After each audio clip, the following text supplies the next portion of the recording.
induction qui est assez courante, qu'on voit généralement en street, qu'on appelle la butterfly. Il faut bien voir que ceux qui ont créé ça, c'est Serbon et OnGuard. C'est surtout John Serbon, je crois, qui s'appelle, qui a mis ça en place, et c'est des thérapeutes. Donc, on va la voir de la façon dont on peut le faire en cabinet. L'idée de la butterfly est simple, c'est créer des patterns. Souvenez-vous, les patterns, c'est un schéma répétitif qu'on est en train de construire pour que le facteur critique ne s'interroge plus concernant l'information qui est en train d'arriver. Si je fais un mouvement de façon répétitive, vos yeux là sont en train de voir que ma main bouge, sauf qu'au bout d'un moment, vous n'êtes plus du tout en attention de cette main ou ces doigts qui bougent. Donc, il y a un pattern. Votre cerveau a accepté le fait que je fasse des allers-retours avec ma main ou avec quoi que ce soit d'autre qui est répétitif. Donc, il est dit d'ordinaire qu'au bout de 3 fois, le cerveau intègre l'information comme n'étant plus critiquable. Critiquable dans le sens facteur critique. D'accord ? Ça ne veut pas dire que vous n'avez pas conscience de ce qui est en train d'être fait. Et ça, gardez bien en tête. Hein. En hypnose, on a toujours conscience de tout, mais ce n'est pas pour autant que le facteur critique est présent. Alors, on va utiliser 2 patterns. Hop, je peux tourner un petit peu. Donc, moi, je vous conseille de vous mettre légèrement sur le côté quand vous êtes avec votre client, patient, peu importe comment vous l'appelez, en cabinet. Vous allez demander sa main et vous allez simplement commencer à faire un premier pattern. Pattern simple, gauche-droite, gauche-droite. D'accord ? Là, dans l'absolu, on n'a pas besoin de plus réellement, parce que si j'interromps ce pattern-là et que je propose ma suggestion, surtout avec Audi qui part relativement bien, si je fais d'or, elle va y aller. 1, 2, 3, tu reviens. Ça va ? Donc, là, le pattern, un seul pattern, ça pourrait suffire. Je trouve que ce qui a été intéressant chez Serbon quand il l'a créé, c'est qu'il crée un pattern et il en rajoute un autre. Ce qui fait que pour ceux qui sont un petit peu plus, on va dire, dans le mental, ça va permettre de saturer. Donc là, maintenant, tu vas suivre en même temps mes doigts. Et les doigts, vous regardez, vous faites au bas, au bas, au bas. Inspire profondément et dors. Voilà. Simplement. Tu te détends, tu te relâches, tu te relaxes. L'idée, donc, c'est de créer pattern gauche-droite et l'autre avec les mains. Alors, soit vous pouvez faire sans bouger les doigts. Le plus intéressant, c'est vraiment cette idée, monter, descendre. D'accord ? Et souvent, ce qui est drôle quand on commence à le faire, c'est qu'on voit qu'il y a des problèmes au niveau de la rythmique. Donc quand on bouge ici, on bouge plus le bras, ou inversement, on bouge le bras et il y a la main qui reste complètement figée. D'accord ? Une chose qui arrive très souvent en cabinet, est-ce que tu peux revenir 1, 2, 3. Ça va ? Oui. Souvent, ce qui se passe en cabinet, c'est que vous allez voir, là, tu vas pas suivre mes doigts. D'accord ? Souvent, la personne, vous allez voir, ils sont comme ça. Et ils suivent pas. Ou ils vont dire, ouais, c'est dur, j'y arrive pas. D'accord ? Dans l'absolu, il est mieux que la personne suive. D'accord ? Parce que déjà, ça lui demande un effort. Et donc là, on a la potentialité de fatigue des yeux, donc fatigue oculaire. Et c'était une vieille méthode qu'on reverra certainement, qui s'appelle la flower, qui était regarder un point et jusqu'à ce qu'on ait une fatigue oculaire. D'ailleurs, il y a certains styles d'hypnose qui l'utilisent encore, cette notion de fatigue oculaire. Au bout d'un moment, votre partenaire aura envie de fermer les yeux. On ne sait pas quand, mais il aura envie, et c'est très bien. Donc, le fait, en fait, de bouger, bah, au bout d'un moment, hop, surtout, en plus, si je m'amuse à faire des petits hop, hop, hop, hop, hop, hop, parce que, oh, détends-toi, relâche-toi, relaxe-toi.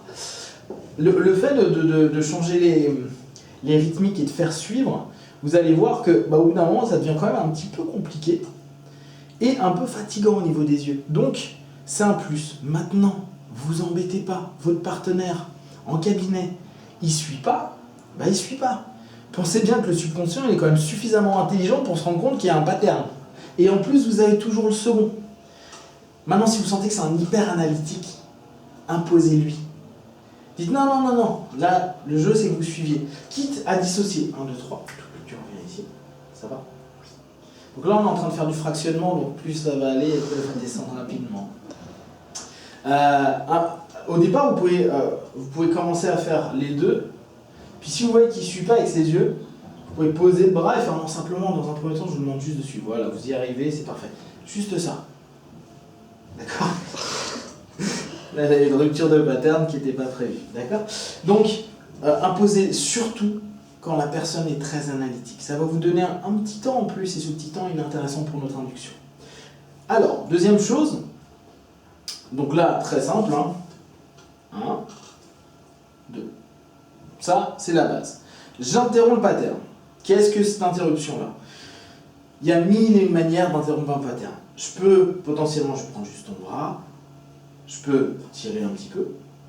Alors peut-être qu'en apparence, ça peut sembler parfois un peu violent parce qu'il y a des personnes qui sont très laxes et qui vont partir complètement. Pas d'inquiétude, on n'arrache pas le bras, on n'est pas en train de faire un zap. On vous le montrera, mais ça c'est le côté fun et un petit peu dingo des inductions, pas forcément très smart. Là c'est pas le cas du tout, on n'est pas en train de bam, de casser notre partenaire. On fait simplement le pattern, on l'interrompt. Potentiellement, et ça marche sur certaines personnes, on peut faire juste ça et simplement rediriger. Là on a interrompu un pattern. Je crée un pattern, 1, 2, 3, inspirez, suivez, là.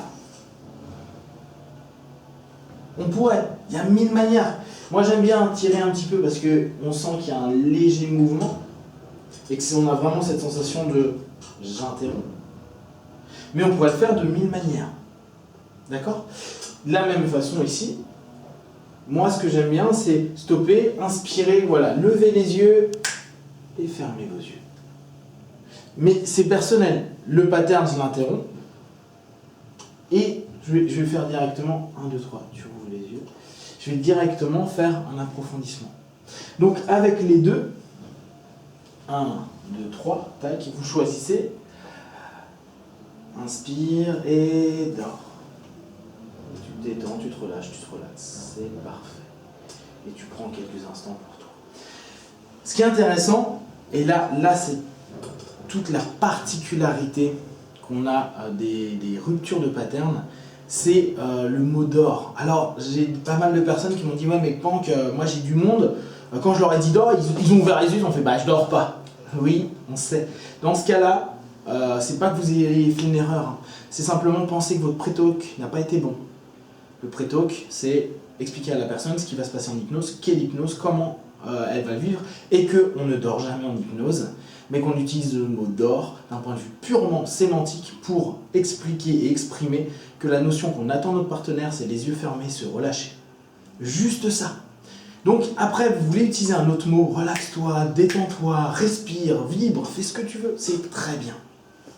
Le d'or est court, et c'est un côté un peu ancienne école, très direct, voire même très directif, genre d'or. Mais vous pouvez le faire tout cool. Surtout en cabinet, n'ayez pas du tout de tabou vis-à-vis de ça. Vous pouvez faire très bien et relaxez-vous. Fermez vos yeux. Le d'or, c'est juste que ça fonctionne bien. Et si vous avez fait un bon pré-talk, il n'y a aucun problème. D'accord? Donc, ce que je vous demande juste après, par contre, c'est d'enchaîner. Parce que très souvent, 1, 2, 3, tu reviens ici, ça va? Ce qui est souvent le cas, c'est qu'il y a beaucoup de personnes, alors, si vous n'êtes pas habitué à faire des inductions rapides ou instantes, vous allez être en train de faire le truc, puis vous faire « Dors !» Bon, là c'est cool, Audi elle part super bien. Il y a quelqu'un qui va être, par exemple, en cabinet ou autre, il va tout de suite rouvrir les yeux, il va faire « Ouais, non, mais il se passe rien, etc. etc. » 1, 2, 3, tu reviens. L'idée c'est que vous enchaîniez tout de suite. Et ça c'est la clé absolue de toutes les inductions instantes. Un peu moins rapide, mais en instant, c'est vraiment l'idée. Même si c'est une fausse instante en réalité. Je vais résister. Ouh là là. Non, là tu me mets la pression. Pas devant la caméra. D'accord, donc on bouge. Et si je fais dors.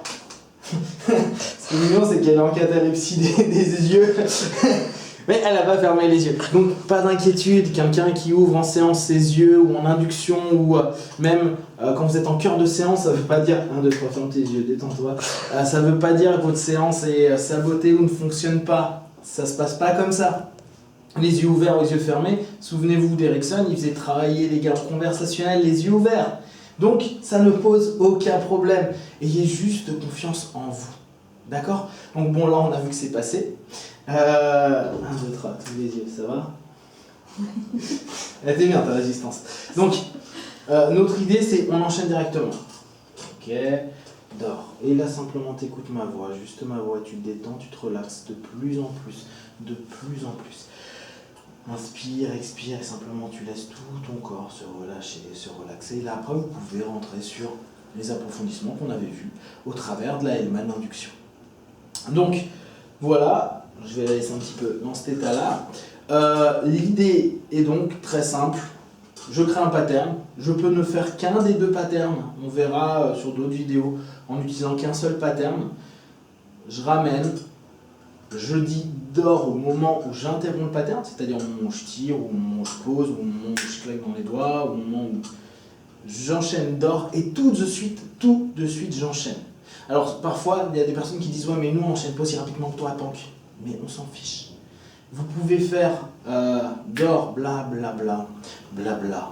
Vous écoutez ma voix, bla bla bla bla, et vous l'écoutez toujours. C'est parfait. Pas besoin de vous énerver. C'est pas parce que vous allez apprendre une instante qu'il faut que vous soyez speed tout le temps. C'est pas parce qu'on fait rapidement, on entraîne rapidement dans une transe qu'automatiquement tout doit être rapide après. D'accord? Vous pouvez prendre votre temps. C'est juste que vous allez gagner un temps sur la façon d'induire votre partenaire. Gardez bien ça en tête. 1, 2, 3, tu reviens ici. Ça va? Tout se passe bien? Ok, nickel. Et puis, à la prochaine vidéo.